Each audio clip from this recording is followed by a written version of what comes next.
Dartmouth coach. Look around.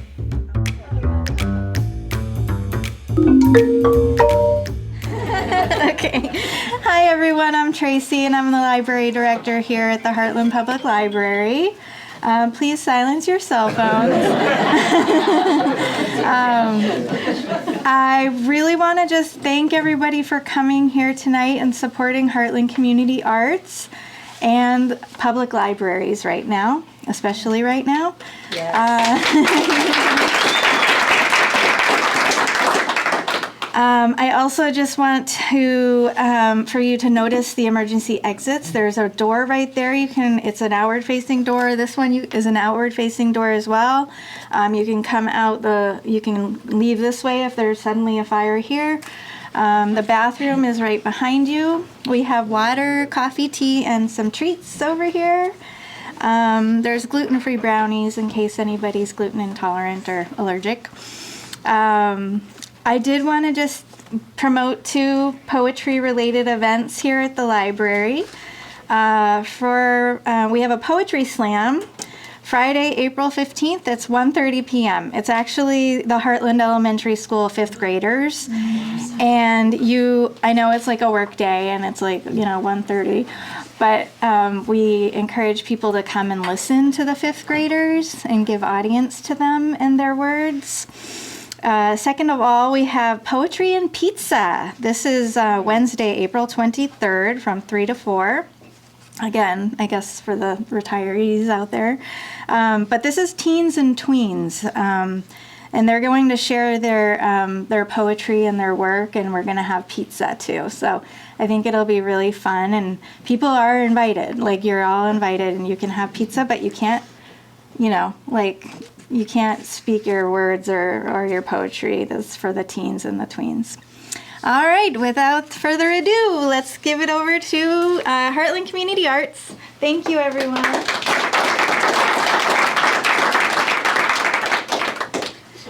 Hi.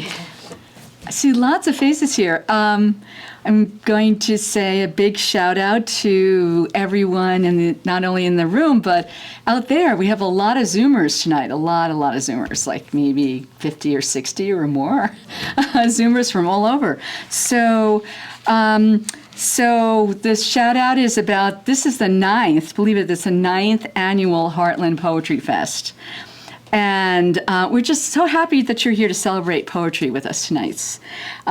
Tonight's poetry event is co-sponsored by the Hartland Community Arts and the Hartland Public Library, as you know. The Hartland Community Arts would like to thank Tracy Joy, the Hartland Library's director, for co-hosting this event with us.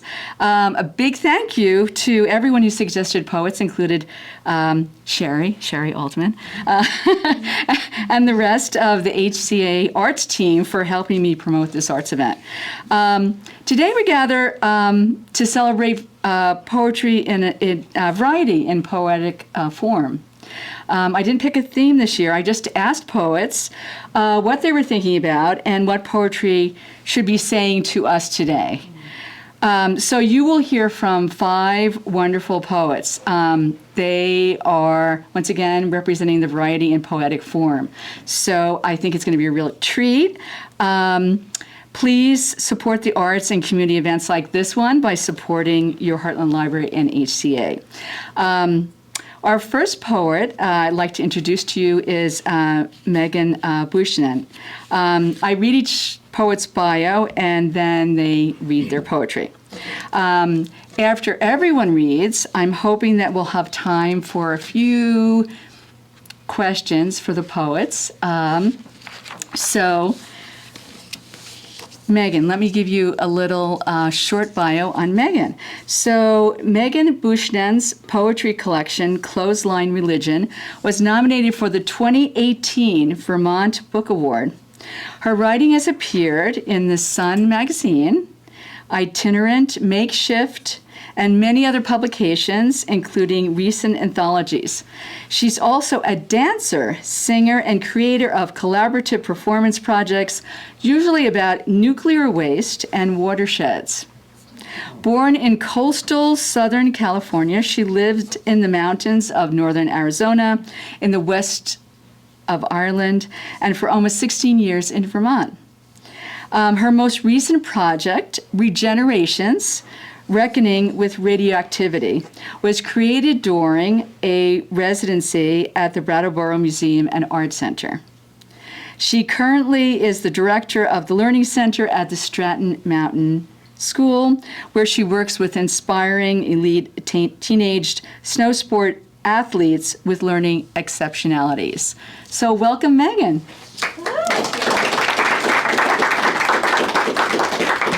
Thank you so much, Christine and Tracy, for having me.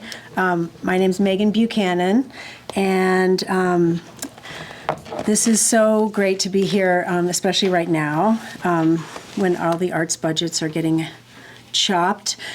Since we're in a library, I'm going to do a commercial at the very beginning for 2 books written by my good friends.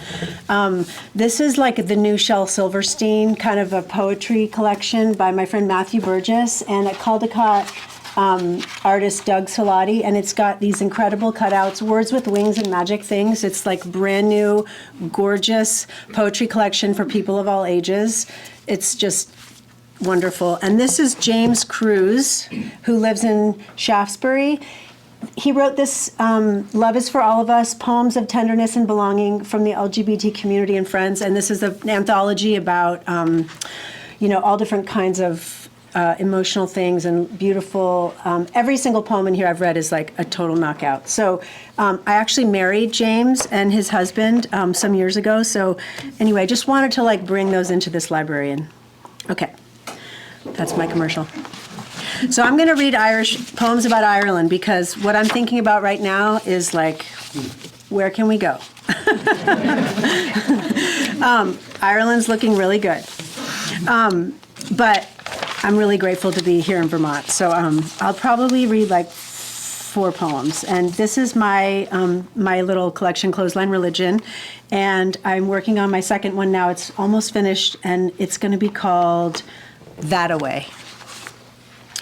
But do you guys want to go to Ireland with me for a little while? Raise your hand if you've ever been to Ireland. Yes, right? Okay, so we're starting in the west, on the East Coast, sorry, where I haven't really been as much as the West, where my family's from. And last year, this time, you invited me, and I was in Ireland. So these are my poems that I wrote when I was not here, and when I was there. Okay, Ireland by train. It's the right speed, I think, for writers. This is going down the East Coast from Dublin to Wexford. Behold these miles and miles of stone walls. Imagine hundreds of hands that placed each stone. 1,000-year-old place names on signposts in Gaelic whisk past. Below in the harbor, wrapped up sailboats rest, all dressed in white. Security cameras film the pigeons. Daffodils rock in unison as the train passes. Coffee shops blink open at dawn. Off-leash dogs charge the waves. All the windows glow that face the sea. New lambs sleep beside their kin, and hawks watch from the hazel.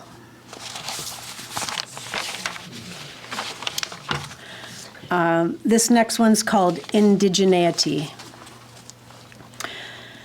You know when you go to a place and your whole body's like, one of our own, he said. This pond, the stones, the forest, the nettles, the stream, the smallest birds, the wind, the dark soil, the moss, the gorse, the linnet, the sheep, the sky, the land itself says something like, yes, something like home. Cellular, skeletal, clear, tears, oneness.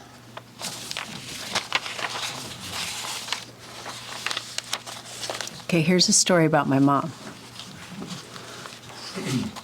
I have written this piece about my mom called My Green-Eyed Mother, and it's like little chunks throughout my life with her, which is still ongoing. But this one is called Another Proposal, Ireland, 1993. She's drinking another ladylike glass and me another pint. We're dressed up from our dinner out. I'm showing her around Ireland, but this West Cork village is new to us both. The accents here thicker than the homemade butter across the brown bread we ate for breakfast. The old farmer leaning against the mirror keeps asking her the same question. Are you on your own, are you? But she can't untangle the loops in his lilting words. He's also missing some important teeth. His heavy sweater is tucked into his trousers, and he's cinched the whole lot with a rope. Brilliant. She turns to me, shrugging and shaking her head, her hair frizzy from the rainy walk earlier along the pier. Honey, what is he saying?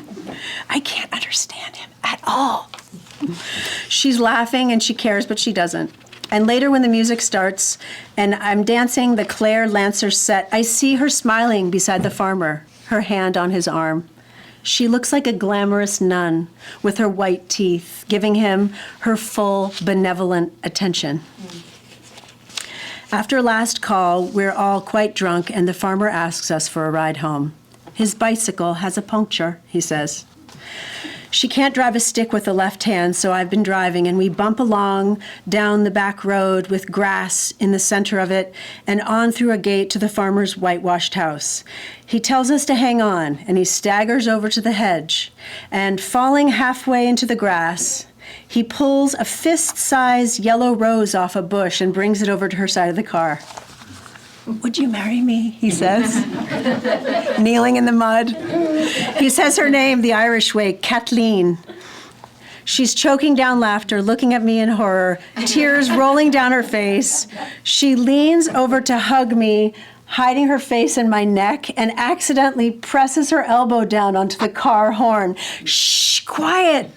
You'll wake me, mother, he says.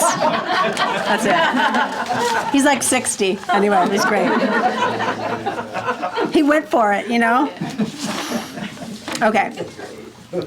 So last year, I was so lucky I got to spend a couple weeks at this beautiful residency called the Tyrone Guthrie Center, otherwise known as Anna McCarrig, which is like the name of the house, the property. And so there's the beautiful kind of a formal garden there that's also a little wild, but there was a beautiful bird bath, and it was right outside my window. And so there was this round, like that big, kind of a pool that was like, I could see everything happening in it. I would just look out the window and it was almost like checking what was going on that bird bath, this big, like a little screen, you know, and then there was also everything else and all the colors that were exploding at the time because it was like right now. So this is about looking out my window.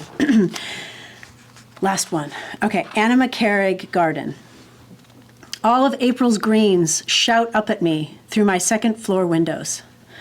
Blackbirds crisscross fields with beakfuls of nest bits. Diagonal through unmown wet grasses, dew polka dots my boot tips. Stand amidst winter's dry stalks. A quick heel whack snaps them at the base. Lay them out upon the soft path, the length of a man.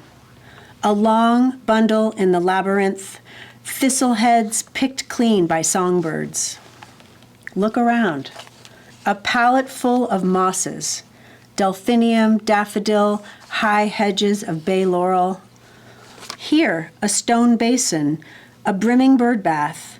This garden's shining screen displays an ever-long conversation between sky and wind and the dark lake beyond with her own song.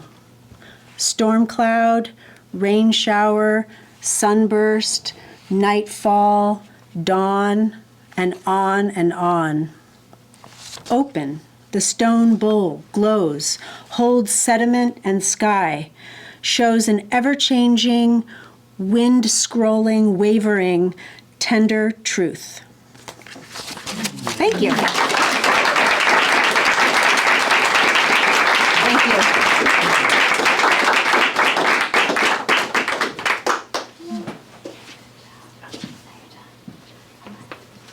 Okay, so thank you so much, Megan. That was lovely. So our next poet is Robert S. Foote, or Rob Foote. Rob is a retired physician and has lived in Hartland for many years. He's the author of a number of scientific research papers and essays and has been writing poetry since high school. His poems have been published in Dartmouth Medicine, Annals of Internal Medicine, UCLA Anthology of Poetry by Physicians, the San Diego Reader, and various literary journals. And he's been on the Writer's Almanac on National Public Radio. So welcome, Rob.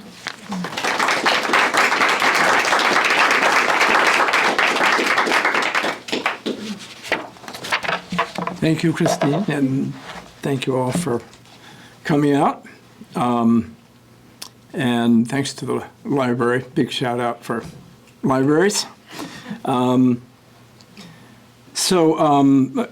The first poem I'd like to read is local. I think many of you who live here in Hartland or nearby have hiked on Mount Scottney, which is just 5 miles away or so.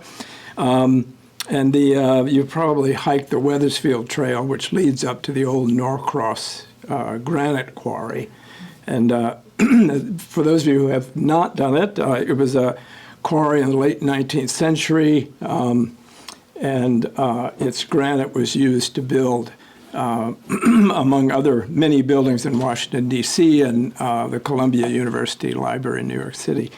And after those buildings were up and they had a few years of rain on them, it was discovered that there's a little bit of iron in the granite, and it began to stain with rust after the rains. And that was the end of the quarry. It was a sad tale, and there was a suicide involved, and it was. But it stands today as if they just left. This was early 20th century when it closed, and it's anyway. It's a place I think many of us are familiar with, and it brings up to me the question of place in general. Why is it so important? Wherever we live, it's important. So anyway, this is called At the Norcross Quarry, Mount Scottney.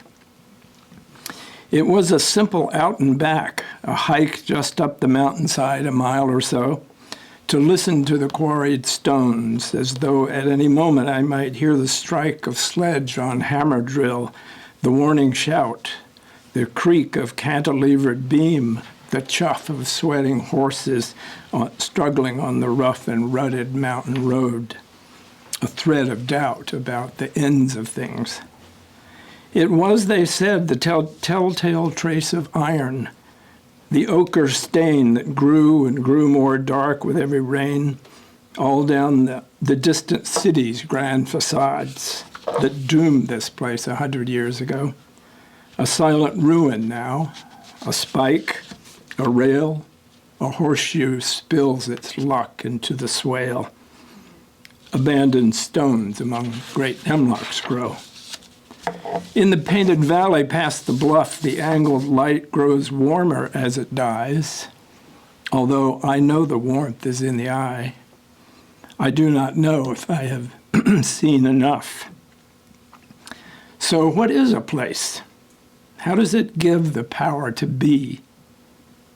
Is it the power to reveal that only the particular is real? That only the imagined self can live? It was nearly dusk. Though still the great mountain loomed above, I had stayed late. So I went down by the way I came, toward the place where I had started, wondering if it would be the same place that it had been when I departed.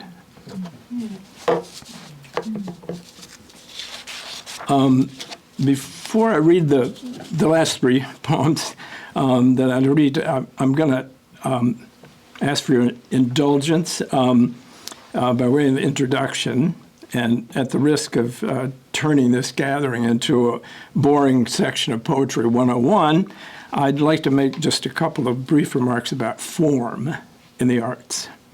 The question of form is common to all the arts, from music and literature to painting, sculpture, the fabric arts, dance. And it has been debated for hundreds of years, at least. Simply stated, the question is form limiting or is it liberating? For an example of the form is limiting school, see Finnegan's Wake. For an example of the form is liberating school, I would cite Robert Frost's famous quip, "Writing free verse is like playing tennis with the net down." So I am not going to attempt to answer this unanswerable question tonight, not even a personal answer, which I'm sure is a relief to those present. I merely raise it to point out that the next poems that I'm going to read are written in a form called a villanelle. Its origins were somewhere in the Renaissance, originating from Spanish and Italian folk tales. But it really came into its modern form in late 19th century France. And without going into too much detail, it consists of a specified number of lines arranged in a specific manner with certain lines that repeat at intervals. Its strengths, in my opinion, arise directly from its form, namely its musical qualities, its repetitive rhythms, and its range of emotional tone from dirge-like to sprightly. Probably the best example of a villanelle that's known to most general readers is Dylan Thomas's "Do Not Go Gently Into That Good Night." So the first poem, villanelle, that I would like to read is called "A Change of Season." I have a sense of winter letting go, an apprehension of what is to be, of secrets hidden underneath the snow. Spring is life's beginning, yes, I know, but winter is a blessing too, and we are not obliged to love its letting go. The leaves that scatter when the fall winds blow are pieces of our troubled lives, debris that's lost in mystery beneath the snow. These pieces of ourselves we do not know. We give ourselves a half apology and hope, like winter, they are letting go. If seasons give us anything, they show us how to live and love expectantly, despite the secrets underneath the snow. So let your joy in springtime's promise grow, as spring freshets do on hillsides free. But don't forget that winter's letting go spills all the secrets underneath the snow.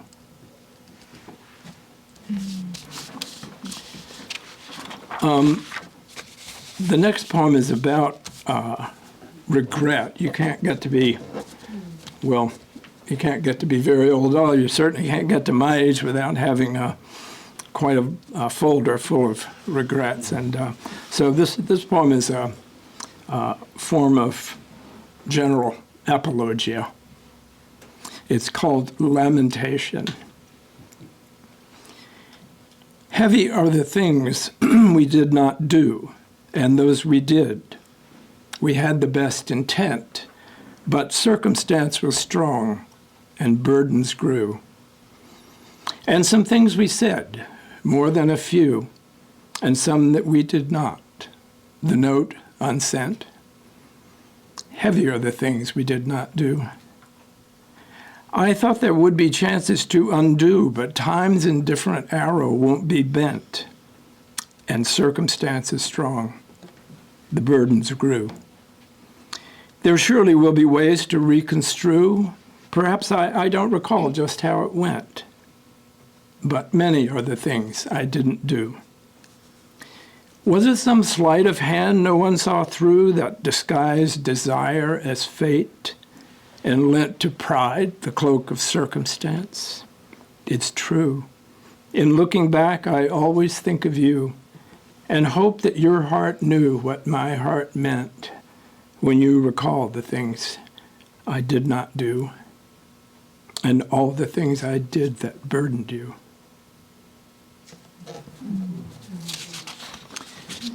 And the last poem I'll read was written by a Canadian poet who's pretty well known in Canada, a little less so in the United States, by the name of Robin Sarah.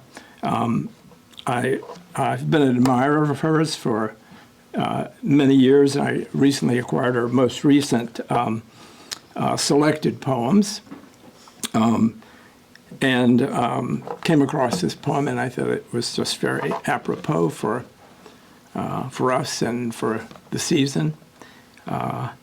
And should anybody be interested, the book is still available through her publisher in Windsor, Ontario, which is called Biblioasis. Very easy name to remember. Biblioasis, and you can order this or any of her other books from that directly from that website.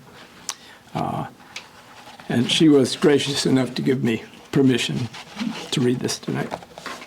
So this is called, this one has the honesty to call itself Villanelle in the title. It's called Villanelle for a Cool April. She lives, by the way, in Montreal, so we can all understand what she's writing about. I like a leafing out by increments, not bolting bloom in sudden heat begun. Life's sweetest, savored in the present tense. I like to watch the shadows pack their tents before the creep of the advancing sun. I like a leafing out by increments. To watch the tendrils inch along the fence, to take my pleasures slow and one by one. Life's sweetest savored in the present tense. Oh, leave tomorrow's fruit to Providence and dote upon the bud, from which is spun a leafing out to love in increments. A greening in the cool of swooning scents, a feathered touch, a button just undone. Life's sweetest savored in the present tense. As love when it withholds and then relents, as a cool April lets each moment stun. I like a leafing out by increments. Life's sweetest savored in the present tense.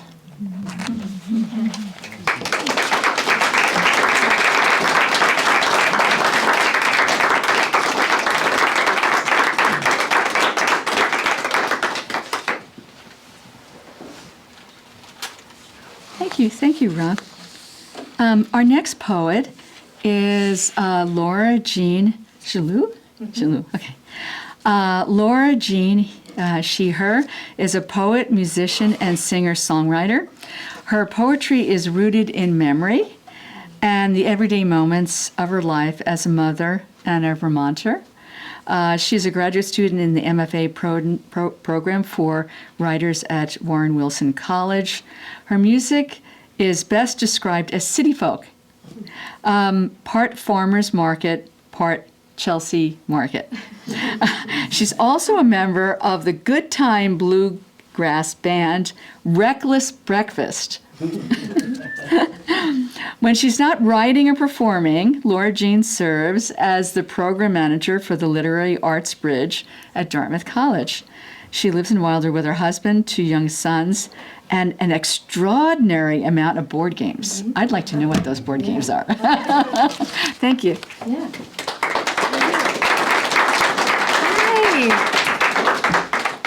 Thank you for being here so much. Thank you for the Hartland Community Arts for helping to put this on, for Hartland Public Library for my fellow poets here tonight. I've loved the reading. Megan, I want to hang out with you and your mom in Ireland. I was like in that car with you.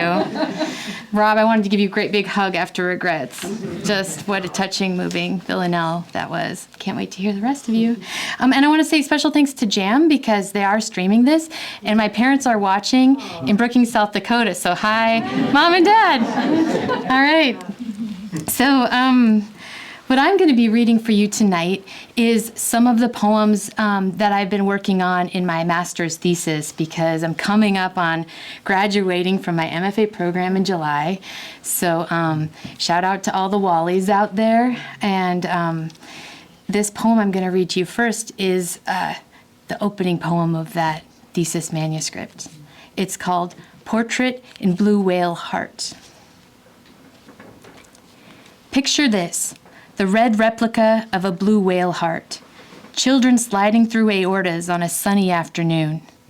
Leave it to children to make a playground of the heart. This heart, 5 feet tall, is heavy as a studio piano, pounding in the ocean where it's heard for miles, a percussive song sung from a submerged skyscraper. I can't roll or even paradiddle. It's a riddle why I dress my 6-year-old every morning. He pretends he's Noodle Man, loose-limbed and laughing as I coax arms and legs into clothes. I'm relieved he doesn't really need me. We're all pretending. Meanwhile, the school bus outside is waiting. A blue whale is 3 times as long. A blue whale is never late, knows its own rhythm. I wish I knew mine, that I wasn't afraid to dive deep. So that I get a lot of my inspiration from listening to NPR in the car when I'm driving, and I love Science Fridays. And so that was inspired by, I think, a Science Friday where they were talking about a blue whale heart heard for miles. So I wanted to see what a blue whale heart looked like, and I looked it up online, and actually, there's a replica at the New Bedford Whaling Museum in New Bedford, Massachusetts. And of course, in the pictures of it online are like little kids climbing on it like a jungle gym. And I just thought, I feel it. I feel it in my own heart. So speaking of the Boston area, this next poem is about, as many of us have probably done, taking the Dartmouth coach from the Boston airport back up. And I am not the best traveler. I always get really grumpy at the last leg. The last thing I want to do is get on the coach and do that 2-hour ride north, and I just feel like, ugh, right? So, so I kind of wrote this on the coach, which I saw on my way coming here tonight, actually. But I kind of started thinking a little bit about growing up and how it would be very glamorous to travel around the world, and especially growing up in rural South Dakota. I wanted to get the heck out of there, and see and do. So anyway, this poem's called Traveling Home. Remember beauty magazines when we were young? Perfumed samples in the pages we rubbed on our wrists, necks, collarbones, and crotches. The ads were all glamour and luxury. We said we'd leave South Dakota, travel. I only made it as far as this bus, heading north on I-89, skirting the eastern edge of the fatted calf, America. The bus bumps and signals, a click-clack clicking, metronome ticking me closer to home. I feel sick. Stale as the air, insisting it should be anything but air, weighed down by chemical loneliness, industrial grade cleaning products. Did buses always smell like this? My body, the bus driver's alarming horn and traffic, a movement of too many things, and whatever I ate is finding its way out like my own stench, ripe pits mixed with amber perfume I rollerballed under my arms to hide it. Remember? We said we'd leave. I didn't know how far away that wouldn't be.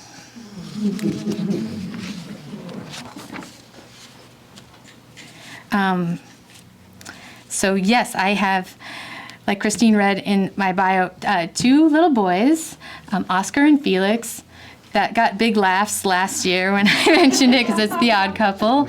But they're 10 and 6, and we're definitely in the tooth fairy stage of life. So this next poem I wrote for them, about them. It's called Baby Teeth. Lined up in gruesome little rows like trophies a serial killer collects to relive the moment, and tucked in a box, the teeth, snowy mountain crags exchanged for Sacagawea dollar coins, her own sleeping babe strapped to her back. She looks well rested. I'm groggy, searching for blood-dried calderas in the dark. It's a grueling expedition, creeping in an old t-shirt, sweats, mouthguard, and zit cream, bumping into lamps, terrified I'll wake them to discover the truth about the tooth fairy and impermanence. I won't loosen my grip on innocence, insisting tigers are soft, plush, guardians resting on jungle-themed bedspreads. From under their gums, new teeth will come. They will be drilled into. They will be filled in. And I hope you'll indulge me. I have one more poem I'd love to read for you. And it's a poem I wrote 2 days before the recent presidential election. So, we're all going through a lot of things right now and a lot of thoughts and feelings. These are some of mine.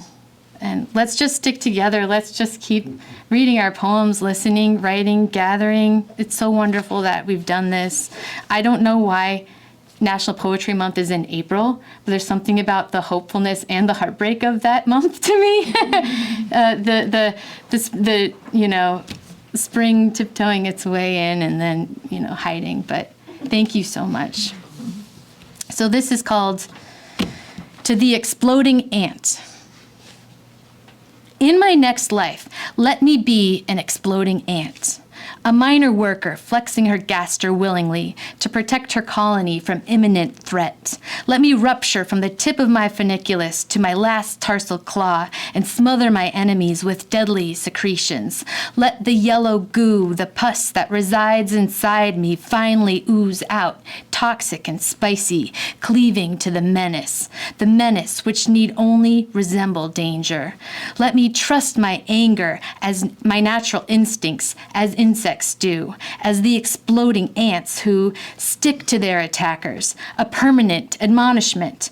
Grant me this, the ability to pull a ripcord somewhere in my guts and explode.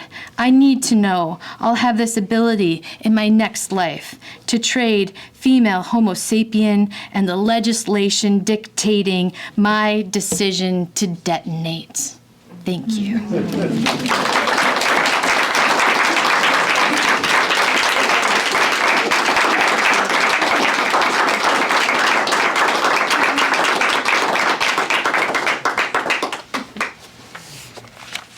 So, thank you so much, Laura Jean. So, our next poet is Taylor Mardis Katz. Taylor Mardis Katz is a poet, herb farmer, and shopkeeper living in Chelsea, Vermont. A native New Yorker, she has lived in Vermont since 2012 when she and her partner started Free Verse Farm, an herb farm and apothecary that has since expanded to a brick and mortar shop in downtown Chelsea. Taylor's poems have been published in a variety of literary journals and non-traditional periodicals, recited on radio stations across the state, featured on the podcast Brave Little State, and shown up in all sorts of wild and whimsical places. While still in the process of finding a home for her first full-length manuscript, she is working to publish a letterpress chapbook with a local printer this year. Welcome, Taylor.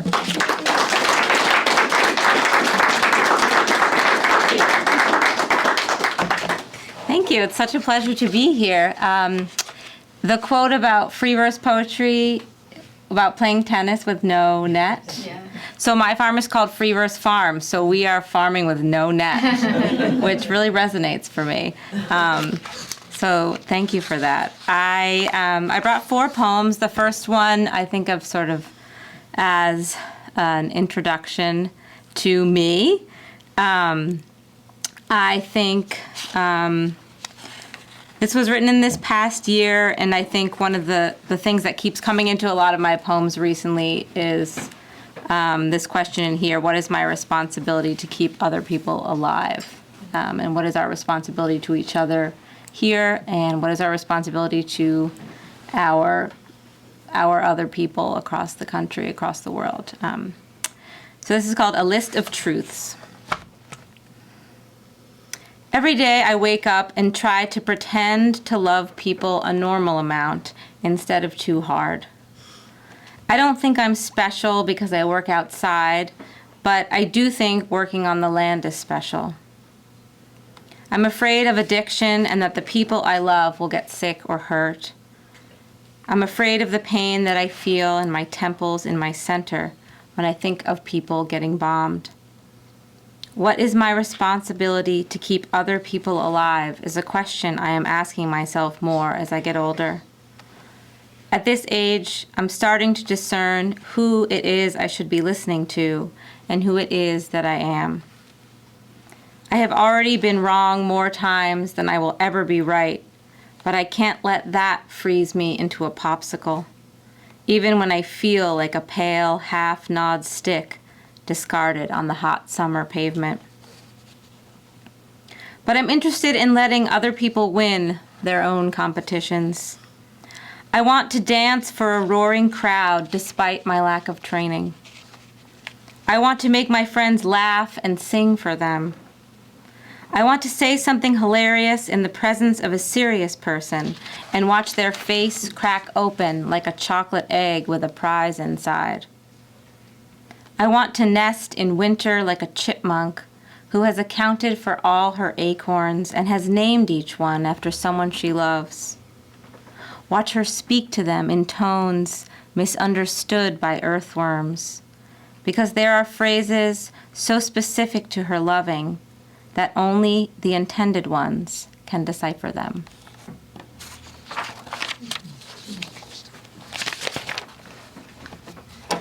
This next poem, I don't think I've ever read before. Yeah, I think that's true. It's about my Jewish grandparents. My last name is Katz, which is a very common Jewish last name. In the past recent years, both of my grandparents have died, and we have a very small family. There's not many of us. There's many Katzes. I'm not related to most of those ones that you may have heard of, like Sandor, good one. There's a lot of good Katzes out there. Most of them are not my relatives, but all of my relatives also are good Katzes.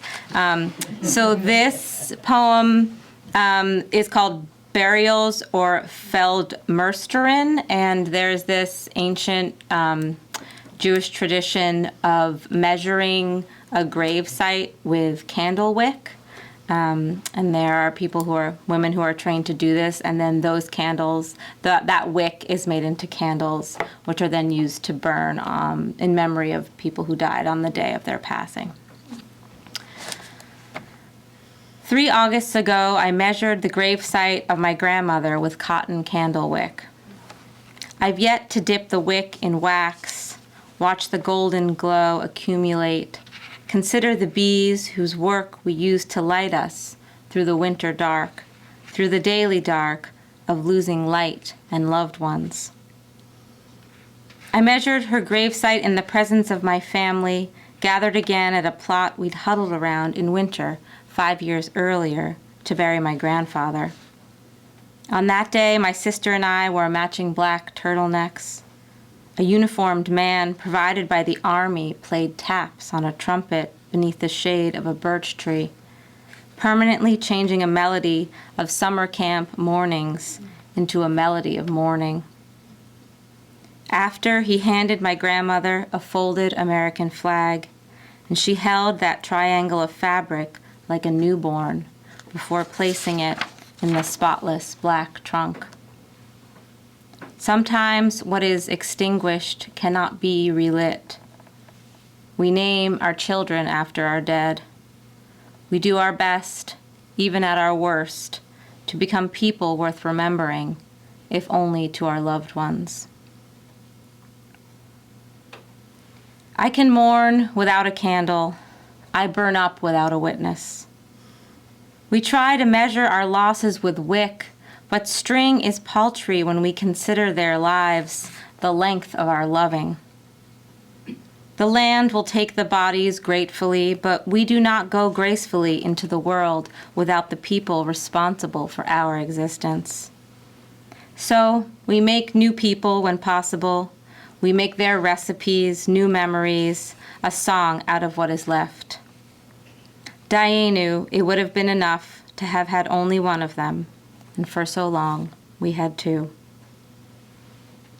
From a low bedroom drawer, I took 2 thimbles, a patch from their summer camp, a spool of name labels, a metal bandage container full of pins, an old caper jar with buttons forever denied their mates. I took the art that hung beside their bed, a fleece house dress, matching side tables that fold flat and hang on a rack, used for cousins' club when they all gathered weekly to play cards. My child doesn't have any cousins. My one cousin just had a child, and neither of them will ever know about the family joke that only happened in that house, where we nestled the refrigerator magnet shaped like a caramel into the box of holiday chocolates and awaited the dummy who tried to bite it. My grandmother will never know that the bar mitzvah album she blamed my father for losing for decades was sitting on a high shelf in her own office the whole time. New days hatch. The days they died come around again like holy unbirthdays. We witness ourselves aging, though they have finished with it. We braid the remaining threads of our lives into something resembling rope, hoping it will burn longer than promised, as the oil did in the story we are famous for. We outlast them as we are supposed to, in a tent pitched in the ruins of a temple. There are no guarantees in the schooling of candles, no reimbursement for the liquid centers of ourselves we lose and root around for in the vat of days. Our tears do not harden like wax down a taper, but overfill the banks of the golden moat they dug for us with their birthday letters, their never-ending questions, their memories of us as babies. My measurements comprise both of them, their vernaculars, their propensities, my heels in her socks, my wrist in the engraved silver bracelet his parents bought for him before he went to war. Good luck from Mother and Dad. I am a woman, not yet old, measuring the immeasurable with twine meant for tying the legs of a chicken together before roasting.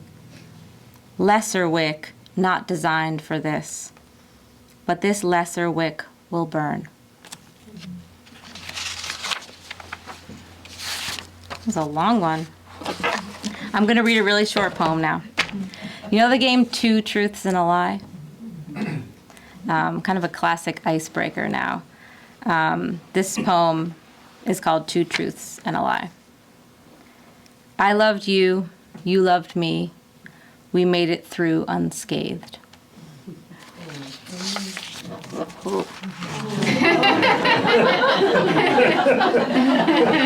It's not gonna happen. That's it.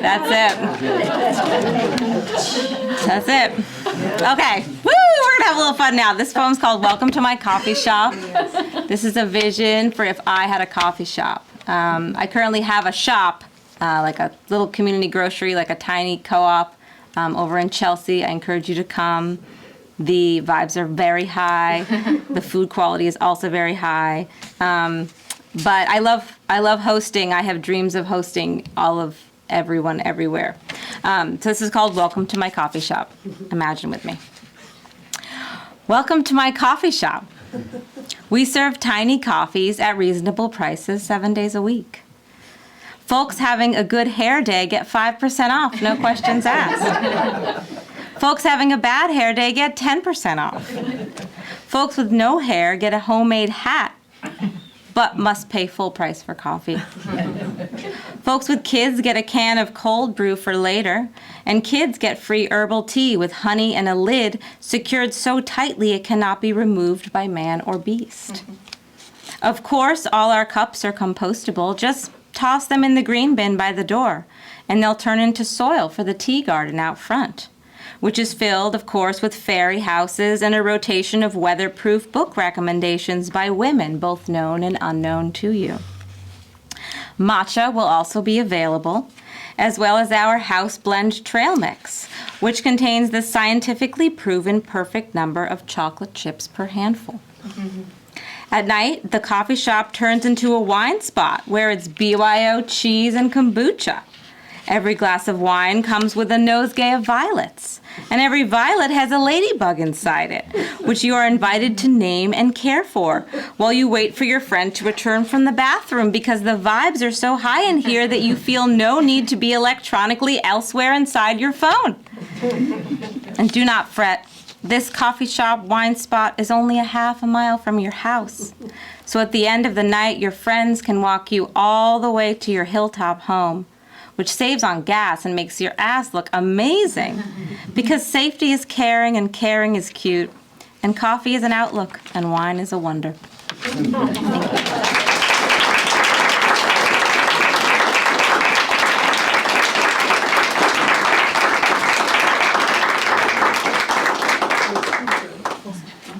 Thank you.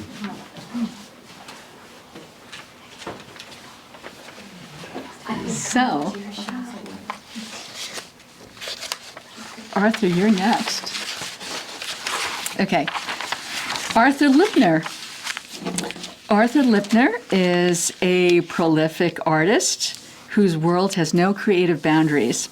He began writing music at age 6 and fiction as an early teen.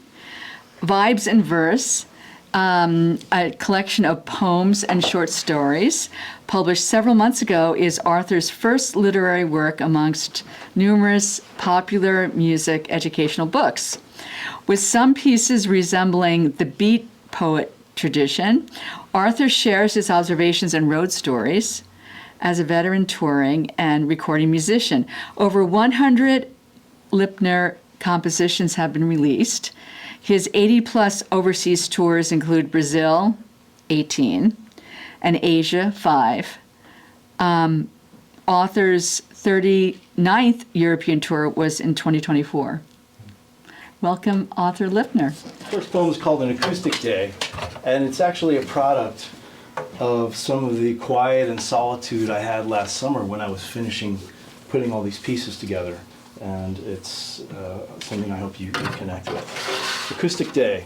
Today is an acoustic day, analog, not digital. Yes, it's time for that. iPhone away, no electricity, I'll eat fruit. Take a bike ride, play marimba, then vibes. Talk to neighbors, walk in bare feet. A daydream, dream day, touch the garden. Write a song, put away that pile of stuff. Finally read a book of poetry I bought on tour. Polish my steel drums, grill with mesquite. Pat myself on the back. Think about close friends, channel love to family, and power up without plugging in. In the course of my line of work, I do a lot of travel, a lot of flying, and of course we all know that means when you fly, what do you do after your flight? Take the driver's coach. Before that, you go downstairs, right? And what do you do downstairs? This poem is called Baggage Concourse A. If you walk to the mouth of the baggage beast, the far end of that curved airport finger where anxious people congregate, you'll see a small mighty ramp, a tongue rising from the headed luggage labyrinth, a direct line to worlds of belongings below. Wheelie colored chiclets, all sizes and flavors, zoom off that ramp like flat fireworks, trumpeting their arrival to slumping travelers. Rolling spinner, hard shell, hat box, golf clubs Garment, duffels, skis, flight cases, mixed shapes and outsides, just like passengers. A funky party of colored ribbons, yarn, stickers, plastic mummy wrap, scrapes and dents, buckled seat belts for those on the edge. Samsonite Sentry, Dulce Dodge, Toomey Tesla, Cole Corvette, Manos Marimba, Vuitton Vibes, fun showroom visits at local dealers, and TJ Maxx. Each bumper car bears a tiny license plate, which we don't pay much attention to. It seems airport services not either. We all know we could take any bag, anytime, which we, though seemingly never calculate that someone else's stuff is worth more than ours. Hopefully the bags will soon warmly be greeted, walked with handle leash to a familiar vehicle, a pet package of family hearts barking, "I'm here." Once home, they finish their travel concerto, proudly displaying stuff a la George Carlin, if you know that routine, resorted to boxes, drawers, happy kids. After one lap, remaining bags of bonbons settle, mingling and grooving upon the concourse track, that shiny spinning lima bean as a huge oval stage. Usually a lap is plenty for baggie to be claimed. Slipping off, reunited, leaving the building, if not, something must have happened. Someone was slow from gate to show, perhaps posting needless pics on socials instead. Or perhaps Cleveland's bag courses in Caracas. Some spinning entrants stay till closing time. The carnival ride slows, then stops, standing still. No bugle fanfare for them. Friends all but moved on. From there, it's off track, then anyone's guess. Fates depend on a barcode, a bag dream, and someone that cares. But most split long before the Lima Bean song ends. Rides on roads mark a journey's coda. Another new beginning awaits next voyage. Thank you. I'm gonna bring up pictures. Okay. This next poem is, I will set up the experience for you, excuse me. I'm going to improvise music for this poem. In fact, I've never done this. So I get to share this with you tonight, which is very special. So I was contacted in 2014, maybe. I was working on a documentary called Talking Sticks about the role of vibraphone and marimba keyboard percussion in different cultures around the world. And we filmed in Ghana, we filmed in Brazil, we filmed in Mexico, we filmed in the States, filmed in Norway, Iceland.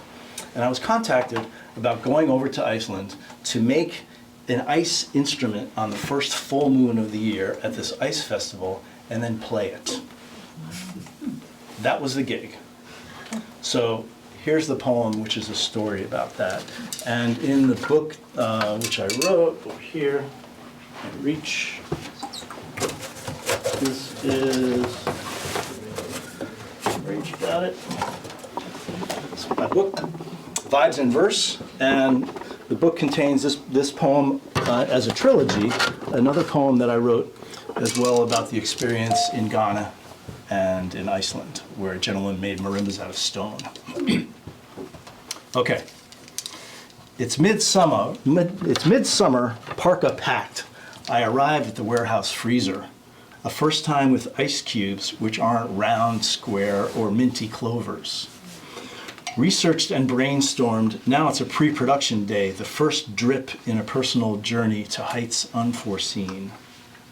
We seek frozen water to share with us its sound, but just how we'd arrive there, no one knew.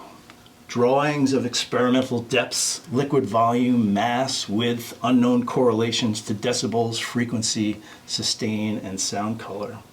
Excited to bring a new sonic frontier to my senses and the world, I bring a dozen varied mallets to get wet while striking water.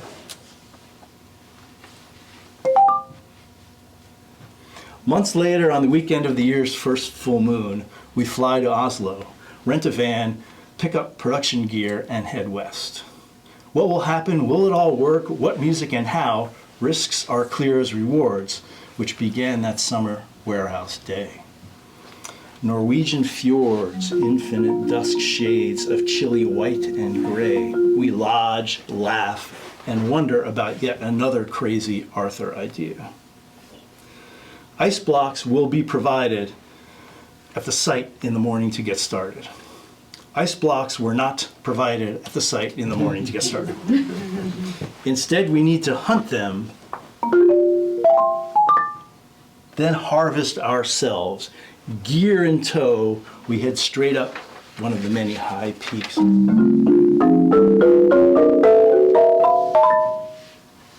Arriving at a frozen lake, shrilling chainsaws begin their sonnets, spinning ice dust, swirling water droplet fragments.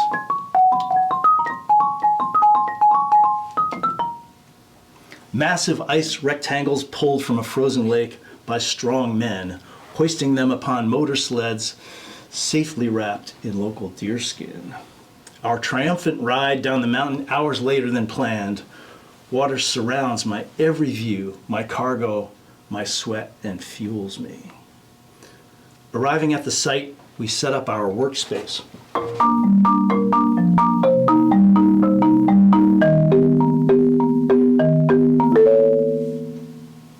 Saws and carving tools laid in a row like mallets for a concert. Our templates prepared in Connecticut are useless. We measure, score, cut, crack, measure, score, tap, and listen. Creating rectangles and strips of varying sizes, all fragile and precious. Massive mountain lake blocks beget children, then grandchildren. This water may have been my mother's breast milk, Mozart's tea, California redwood sap, tears from perishing ice age dinosaurs.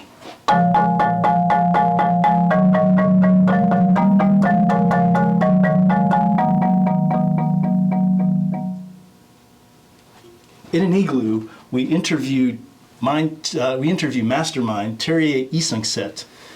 This water may be hundreds of thousands of years old, someone's soul within. Dusk, night, sunrise, day, then night, then day blur in a mountain mix of time change, freeze and thaw as nature runs this show for us. In a solo concert of improvisation awaits tomorrow evening. On 3 instruments, I decide to build for my sound palette. Diatonic octave sequences.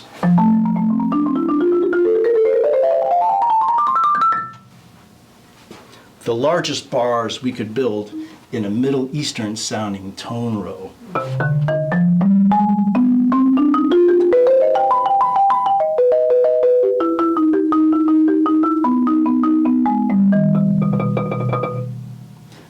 And a compact blues scale.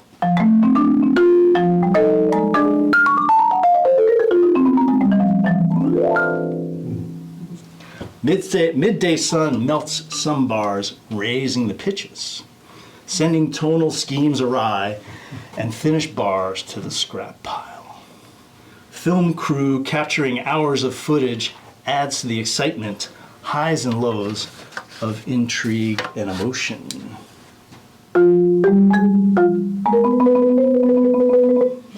At dusk, the final evening, artists gather on the ice stage as an all-ages audience in colorful, thick parkas and gloves awaits. Deer offered up their skins to protect us and our music. Under sun, moon, stars, and spirits of the cosmos, my mind spins.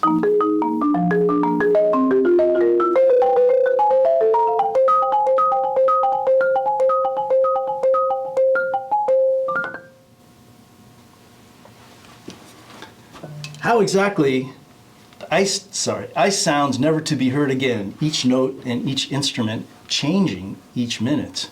How exactly do I play an instrument which has never been played since it's never existed? And what exactly do I play? What mallets do I use? How will the sound project? How cold will my hands get? Will I connect with the audience? As I begin to perform, the power of the elements channel through me like never before or since. I connect with the audience as I make music with them, generously letting me visit their world as I reciprocate with sound.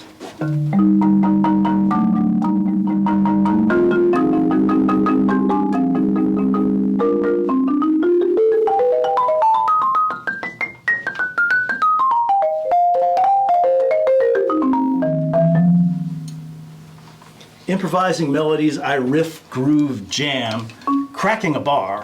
I continue as audience and I are on the same thrilling adventure.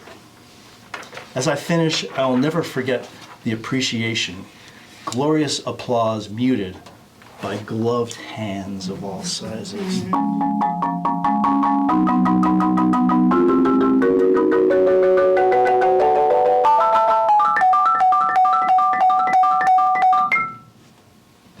Festival over, we pack our things and go. Instruments will have to stay, never to be played again. Sound statues in their icy habitat, continuously reflecting light. I will never see these beings again. Some weeks later, I receive an email. Dear Arthur, your instruments have returned to Mother Earth. Thank you.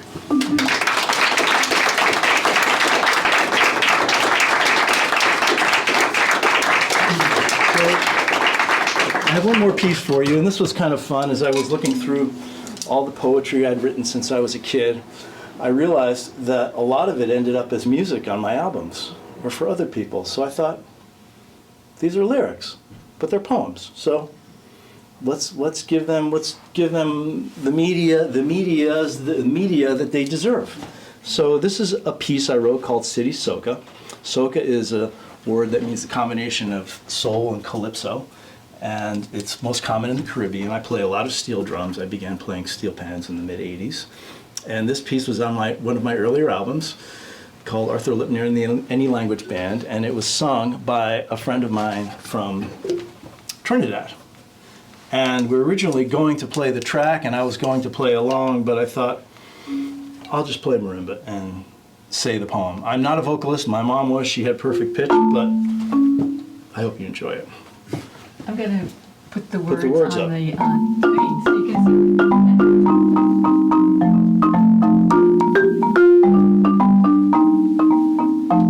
see. Here's a word for everybody about the soca kind of beat.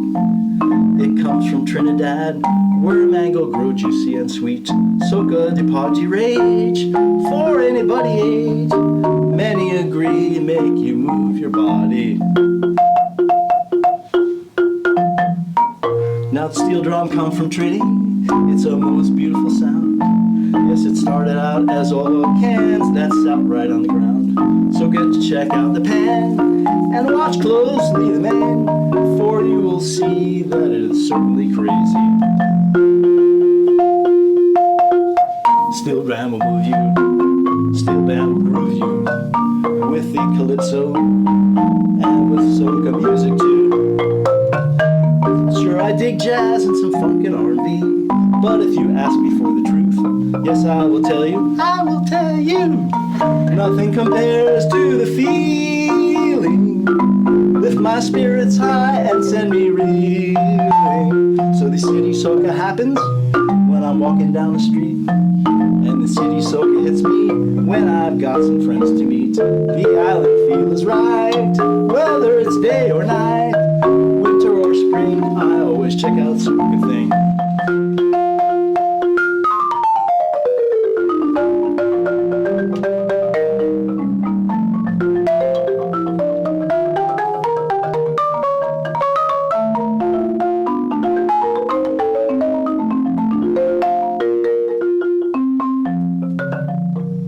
Island Pool and Bucco Reef are the places that I go when I find myself way down in Trinidad and Tobago. The snorkeling is fine, and if you like to dine, get hip to the fish, it will most likely blow your mind. Best of all, the friendly people can be found from there to there, because they're living in a country where their lives have different care. Some miss the city groove, some they want to move up to Chicago, to New York or LA.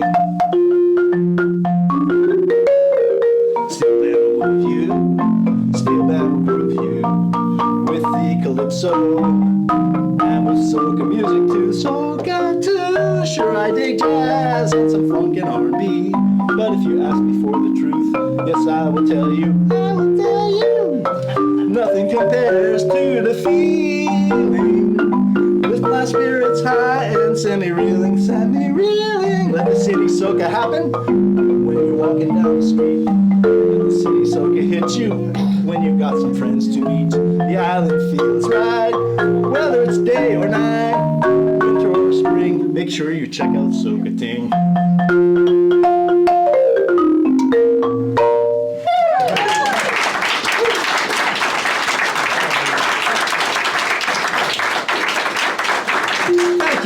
Thank you so much.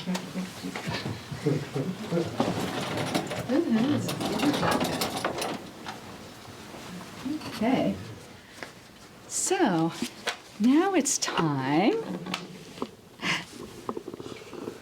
Thank you all poets for reading tonight. It was wonderful. I'd like to thank all the poets for being here tonight. Now it's time to play Ask the Poet.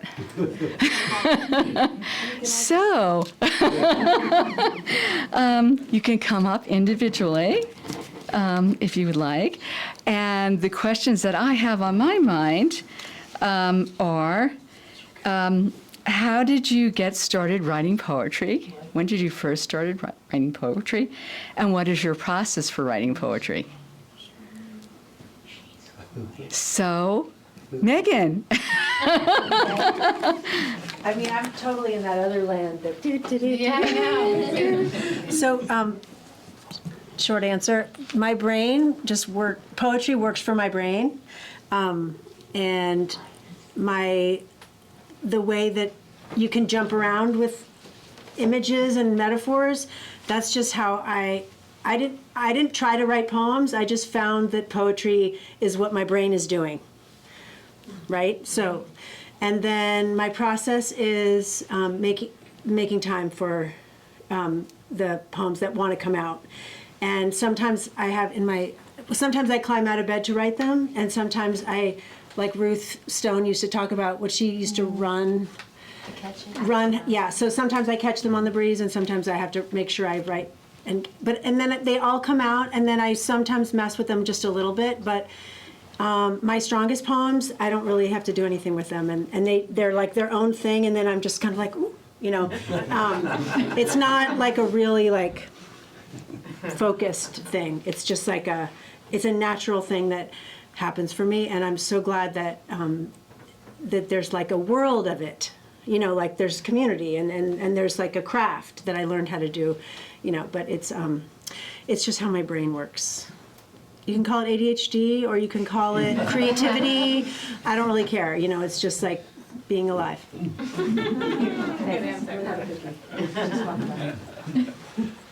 Go ahead.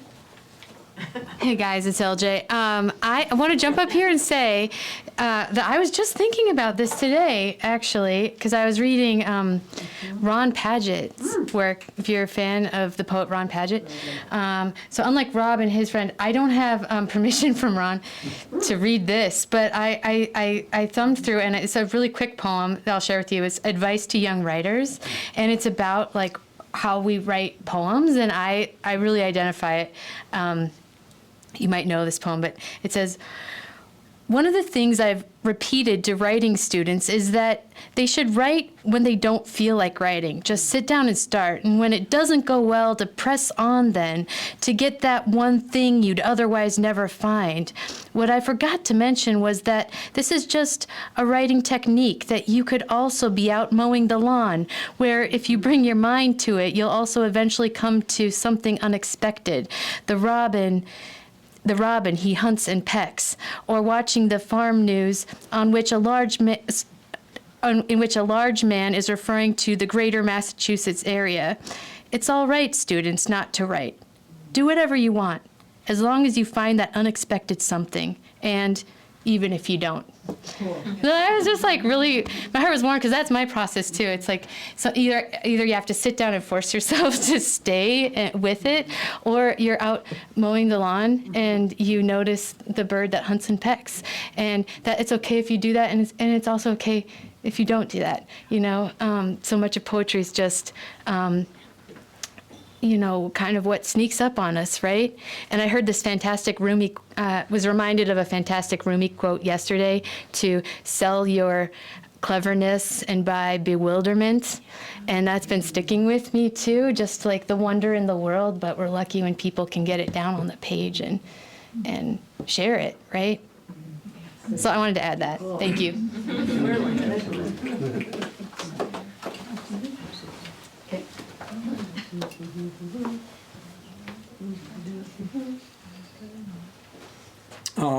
So my answer to your first question, Christine, is that I had a sort of a classical education as a young person that included memorizing a lot of poetry. Yeah, many of which I can still recite from memory today, but the moment that I remember that where the world just the world of words opened up to me was when we read. We were assigned. I think I was a junior in high school, and we were assigned Jude the Obscure, which is a book many of you know probably by Thomas Hardy. And relatively early in the book, Jude is still a young man and growing up poor. And so he gets a job. He's hired by a local farmer to stand in the field. It would have been wheat or oats or barley, but of course the English refer to it as corn.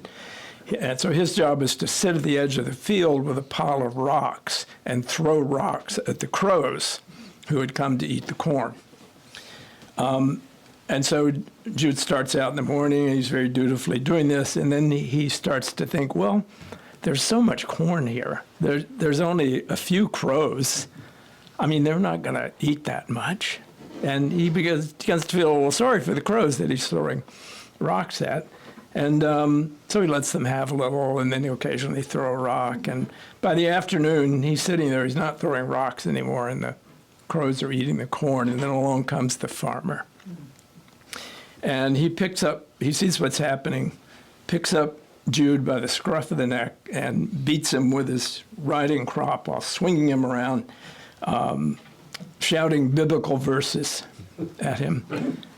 And Jude says to himself, or recounts, I discovered that I had found the flaw in the terrestrial scheme. What is good for God's crows is not good for God's gardener.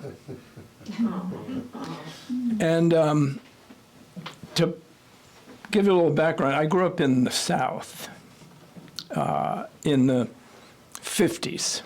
And it was still the segregated South. And I came from a pretty religiously active family. And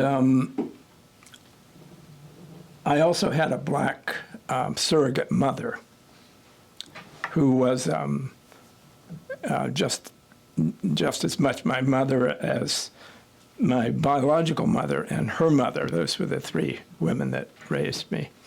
And so I had a sense pretty early on that there was something wrong. But I didn't have the words to express it. And so when Thomas Hardy, through Jude the Obscure, said, I discovered that I had found the flaw in the terrestrial scheme, it had a very powerful effect on me, that with a deftly crafted line of words, he showed me from decades earlier, that time, that I wasn't the only one who thought there was a flaw in the terrestrial scheme that I was living in. And for me, that was the beginning of understanding the power of words. And as for how I write, I think my favorite answer to the totally appropriate question about where poems come from, I heard a poet say some time ago, I don't know where my poems come from. If I knew, I would go there.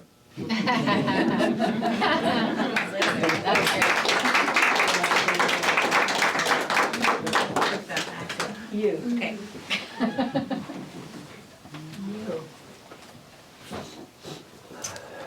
I don't know. I don't think I have an origin story. In terms of how I write poems, I feel like, can you eat a pomegranate without going insane for joy? Like, can you cut a pomegranate and then it's like splashing, and then you like cut it into sections and you peel back that like very, very firm skin, and then the juice is going everywhere, and then there's these gems popping out, and like your hands are stained, and it's like blood, and it's like juice, and it's all over the counter, and it's on your dress, and it made like a whole stain on the wall, and like, can you just do that and not have like an absolutely ecstatic experience? Because I cannot. Like, I'm just in the throes of it, and the phone rings, and I'm like, what are you talking about? The phone is ringing? I'm like in the middle of a pomegranate. And I feel that is some of my poetry, is just like the absolute wonder that like the cosmos is in my snack, and then also just this desire to get like everything of life like down, like just to get it all down on the page. And like, I'm a farmer and I'm also a shopkeeper, and so farming is sort of like the pomegranate. Like, there's this like very precise delight of like doing this very orderly task, and like seeing this very easy to measure success of a job well done, and that's sort of this precision, and those are some of the poems. And then some of the days I'm like leaning and listening to like everyone tell me everything that's going on in like, you know, their worlds, and everything is coming in. And so I feel like my work as a poet, it's like some of these poems are just these ones that are like this big, and some I'm just trying to write a scroll. And there's just so much to get in there. I don't know how to do it. A lot of times for me, poems come while I'm reading a book of poetry. I don't open a book of poetry and read one poem and be like, I like sit down and read the whole book. Or half the book. And so books of poetry are also my notebooks, so that's a little awkward to loan people, because there's a lot of first drafts in those books. So those poets are, they're using different techniques than I use, their vocabulary is different, their tone is different, they have different backgrounds, so I'm often writing sort of in the voice of the poet that I'm reading in the book. And then once I take that handwritten poem and type it, it kind of gets into my accent and becomes my own thing, but it has sort of come from this inspiration place. I remember one time sitting on the couch with my mom like 5 years ago, and I'm always reading, and so I was reading while everyone was around, and then I was reading and like I started writing a poem, so I was writing it, and when I looked up, kind of came out of it, she looked at me and she was like, "Is that how it happens?" What were you doing? Was that a poem? And I was like, "Yeah." And she was like, "Oh, I thought it was always like..."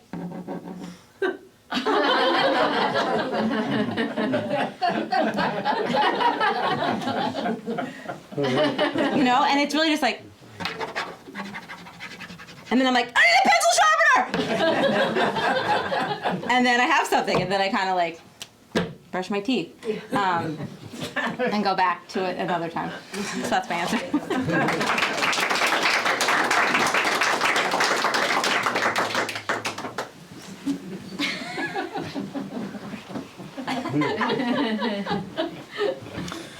That's a great question. I love hearing you all answer it in different ways. I think the process and the poems themselves are as varied as people as themselves as well. You know, since I write a lot of music, also they both occupy a similar place. I have a friend who I've done a couple albums with, and we're doing another duo album, a guitarist, and he's for years and years written a song every day. He's got a manuscript book like dated. He's got this many on his shelf. And I always wondered, Jack, how do you do that, you know? And I think that there are different kinds of poems. There are observational poems. Your line was amazing about the leaves, something about camping up. The shadow is packing, what was it exactly? I think the leaves that It was about scatter when the fall winds blow. the shadows were packing up their things for the sun to come out. You know, so this observational type of poetry is really a lot of fun. And you have to kind of supercharge your brain a bit to look into the details of things, you know, that the moment we're here experiencing right now. If the five of us were going to write a poem about this experience or this room, I think it would be really cool to see all the different things that came out. So I go through these periods where I have these ideas. It's like writing a song. I'll think of a hook for a tune. I'll sing it into my phone, or if I'm in my studio, I'll write it out, and then it just goes in a file. But when it's time to finish, that's the harder part. You're putting the finishing touch on it. You have the words. These words go together, but it's also a lot of fun. It's very fulfilling to see that. So I go through these periods where I'm writing music, and then I don't. Like, I haven't written much poetry down in the past few months, but if I had to sit down, I could probably write 10 poems, you know. So it's kind of in there, and it's an observational way for me, or a storytelling way too, you know, some experiences that I have.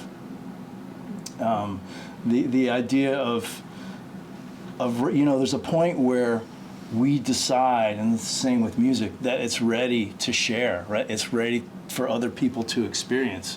And a friend of mine at Wake Forest University, actually runs Wake Forest University Press, I went to his house in April to do an immersion down there. I played for some of his poetry classes, and that's when I basically finished the bulk of my collection.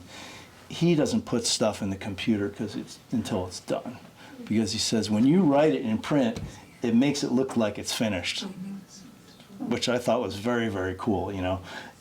Because it does, you know, you can write blah ba de blue but the blue but the blah but the blue the blah. Oh, I pick a font, put a couple of stanzas in there. How's that thing look? You know, it's not happening. It's not ready. So I try and write by hand, and I take his advice, and I just think that it's a magnificent way to externalize things and organize them in a way that's shareable for people. You know, when you have this type of insight about the shadow, people don't all see things differently. Some people are mathematicians, some people design whatever. You know, we all have a different gift that we give, and when you can share that and you have a way of seeing things and sharing it with people that can be meaningful for them, I think it just broadens the experience of being alive, you know. So there we are. Thank you.